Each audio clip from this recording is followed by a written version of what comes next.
Hi there guys, I'm Nikhil from GreedyTech and this is a quick unboxing of the Moto G6 Play along with some initial impressions. So guys, this is the box. It looks super colorful. Now on the front we have just the name and on the back we have some highlighting features which we'll come back to in a minute. Now let's just get on with the unboxing. This phone is priced at 12,000 rupees and it's currently sold exclusively online on Flipkart. It is available in two colors, indigo black and gold, and we have the indigo black color right now. Now that the box is open, first we have the phone along with a soft case. Let me just put that aside for now. A SIM card ejector. Next we have some documentation. A micro USB charging cable. A turbo charger with a maximum output of 15 watts. And finally, pretty old style earbuds with an inline mic. Now coming back to the phone. Now this is how the phone looks with the soft case. It definitely adds a nice grip to it. It has the cutouts for the camera module and the fingerprint scanner, so the fingerprint scanner is now much more easily accessible, and it has a slightly raised lip on the front, so it can protect your screen to some extent. Now this is how the phone looks without the case.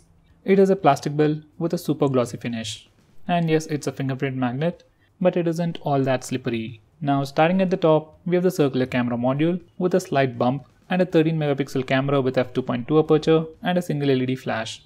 Following that is the Moto dimple, which also acts like a fingerprint scanner. Now that's all we get on the back. On the front, it sports a 5.7-inch IPS display with HD+ resolution with the new 18:9 aspect ratio. Moto likes to call it the Max Vision display, but still the bezels are pretty large at the top and bottom. Now above the display we have the 8 megapixel front-facing camera with f2.2 aperture, dedicated soft flash with an earpiece and a speaker at the center. At the bottom, it has just the Motorola branding. For some reason, they are trying to bring back the old Motorola name. At the top, it has a 3.5mm audio jack along with a secondary mic. On the right side, it has a textured power button and volume rocker. Once again, they are not sufficiently elevated, but have a clicky feel to it. If you put on the case, it's not going to be a problem. At the bottom, we have the micro USB charging port and the mic. On the left side, it has a SIM card tray that houses 2 nano SIM slots along with a dedicated SD card slot. Now under the hood, it sports a Snapdragon 430 processor with Adreno 505 GPU with 3GB of RAM, 32GB of storage and a 4000 mAh battery. It comes with all the basic sensors like the proximity, accelerometer and ambient sensor. It even has the gyroscope, but it is missing a compass like all the previous Moto phones. Now let me quickly turn on the phone and see what we get right out of the box. I have already configured the phone, added my Google account, installed a few applications to show you some things. Now let's first go to About page. This phone is currently running pure stock Android based on Android 8.0 Oreo, and it has the March security patch, which is fairly recent. Now let's check the free RAM.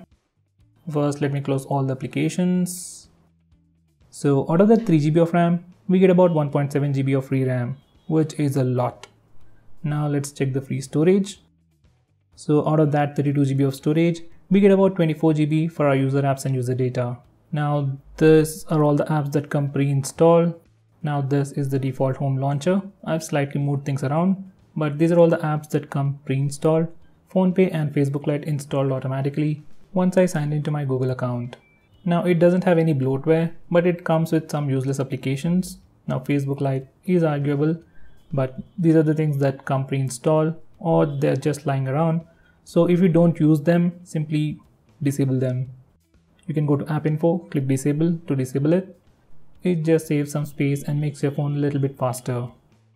This phone doesn't have a very powerful processor, so keeping any application that you don't use is simply going to slow it down.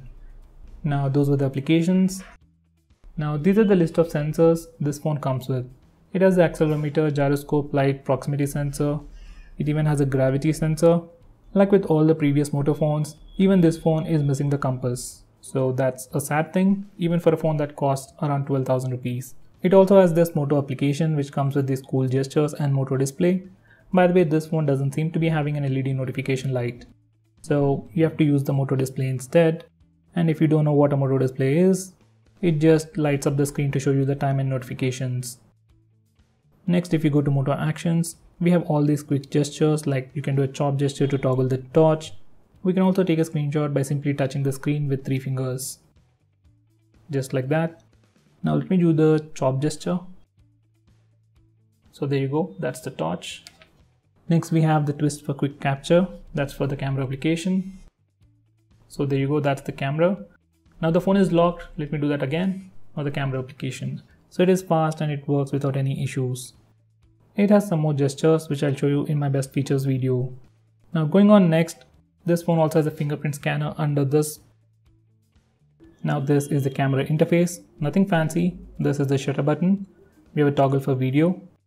And if you press this button, we get all these additional modes. We have the pro mode or the manual mode, slow motion video recording, panorama, and the photo mode. Now if you want to change any settings or resolution, swipe to the right side from the left edge and you get all these settings. We can record video at a maximum of 1080p at 30 fps. Now to switch to the front facing camera, use this toggle. Now that's the front facing camera, and surprisingly it has a slow motion even for the front facing camera. Pro mode, it's okay I guess, but let's see what happens if you use slow-mo. So I just spoke something, said something, anyway. I can't think of any reason why anyone wants a slow motion for the front camera.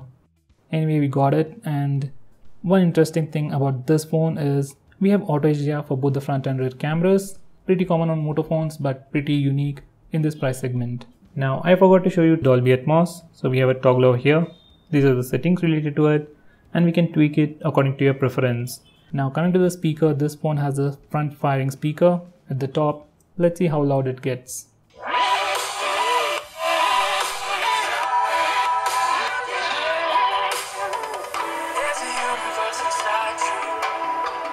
It is definitely not the loudest speaker out there, but as it is on the front, it is much more audible and obviously sufficient for media consumption. Now let's check out the fingerprint scanner. So we have the fingerprint scanner over here, and I'm going to lock the phone. 3, 2, 1. 3, 2, 1.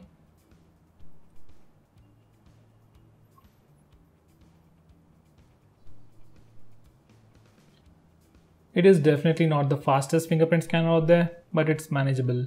So guys, this is the new Moto G6 Play. Oh, by the way, this is not a screen guard, so I would definitely suggest you to peel this off. It just looks ugly. I just wanted to do it on the camera, so I didn't remove it earlier.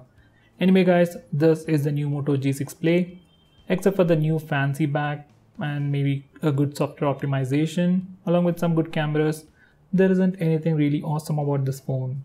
There are many better alternatives which cost way less than this phone and still offer much more than what this phone is offering. Like the Realme 1, Asus M1, even the Redmi Note 5 Pro still offers a lot more good things than this phone.